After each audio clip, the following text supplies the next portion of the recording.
ওয়ালাইকুম আসসালাম। কি অবস্থা তোমার, কেমন আছো তুমি? জি ভালো আছি এদিকে আলহামদুলিল্লাহ। আসো, একটু এদিকে আসো নিচে। চল, কি করতেছো এখানে? এখানে আমি পড়তাছি। আহ, তুমি কি হেফজ খানা পড়তেছো না? জি। তোমার কি কোরআন শরীফ আছে? জি না। ও আচ্ছা।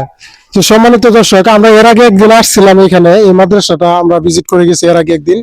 তো আমরা এখানে অনেক দরিদ্র ছেলে পেলে পাইছি যাদের পড়ার জন্য কোরআন শরীফ নাই।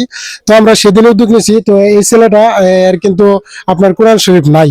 আমরা আসছি, আসার পরে দেখছি তারা যে একজনের কোরআন আরেকজন নিয়ে পড়ে, এভাবে তারা পড়তেছে।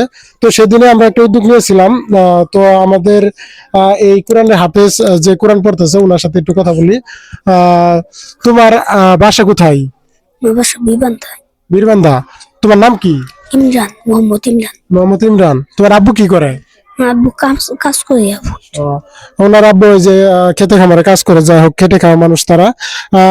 এখানে ম্যাক্সিমাম পোলাপানি আপনার দরিদ্র। আপনারা একটু দয়া করে সবাই এই সকল ছেলেপেলের পাশে দাঁড়াবেন। তো আমাদের পক্ষ থেকে তোমার জন্য এই একটা কোরআন শরীফ থাকবে। তুমি ভালোভাবে লেখাপড়া করবা, আমাদের জন্য দোয়া করবা। হ্যাঁ। আর এই কোরআন শরীফটা যে পাঠাইছে আমাদের জন্য, হচ্ছে সিঙ্গাপুর থাকে, আমার চাচা লাগে আমাদের এলাকায়। ওনার নাম হচ্ছে বকুল। উনি ওইখানে কাজ করে, চাকরি করে। উনি এই কোরআন শরীফটা তোমাদের জন্য পাঠাইছে। তো তুমি ভালোভাবে লেখাপড়া করবা এবং ওনার জন্য দোয়া করবা, ঠিক আছে? আচ্ছা ঠিক আছে, যাও তাহলে, হ্যাঁ? আচ্ছা। তো সম্মানিত দর্শক, আপনারা যারা ভিডিওটি দেখতেছেন, এই যে আমি উপরে আইডিটা দিয়ে দিছি।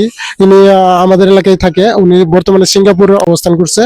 উনি সিঙ্গাপুরে চাকরি করে। তো ওনার জন্য আপনারা দোয়া করবেন, আল্লাহ তাআলা যাতে ওনার আয় রোজগারে বরকত দান করে। আর সবাই একটু ভিডিওটা শেয়ার করে দেবেন, যাতে আমরা এরকম আরো মানবিক কাজে সহযোগিতা করতে পারি সবাইকে। তো সবাই ভালো থাকবেন, সুস্থ থাকবেন, আল্লাহ হাফেজ।